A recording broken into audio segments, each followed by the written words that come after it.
കീർത്തനം 77, 1-2 തിരുവചനങ്ങൾ. ഞാൻ ദൈവത്തോട് ഉച്ചത്തിൽ നിലവിളിക്കും, അവിടുന്ന് കേൾക്കാൻ ഉച്ചത്തിൽ അപേക്ഷിക്കും. കഷ്ടദിനങ്ങളിൽ ഞാൻ കർത്താവിനെ അന്വേഷിക്കുന്നു.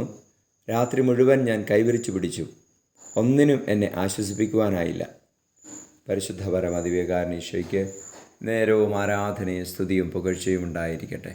ഹല്ലേലൂയ. ഈശോയെ നന്ദി, ആരാധന. Hallelujah, hallelujah, hallelujah.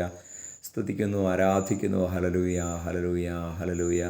ഈശോയെ, കഷ്ടതയുടെ ദിനങ്ങളിൽ അങ്ങയെ നോക്കി അങ്ങിൽ നിന്ന് ആശ്വാസം സ്വീകരിക്കുവാനുള്ള കൃപ ഞങ്ങൾക്ക് തരണമേ. അങ്ങയെ നിലവിളിച്ച് അപേക്ഷിക്കുവാനുള്ള കൃപ തരണമേ എന്ന് പ്രാർത്ഥിക്കുന്നു. പരിശുദ്ധാത്മാവെ ഞങ്ങളിൽ നിറയണമേ. എല്ലാ രോഗികളിലും കഷ്ടത അനുഭവിക്കുന്ന എല്ലാവരിലും പ്രത്യാശയായി നിറയണമേ. പരിശുദ്ധാത്മാവെ കൃപയാൽ നിറയ്ക്കണമേ.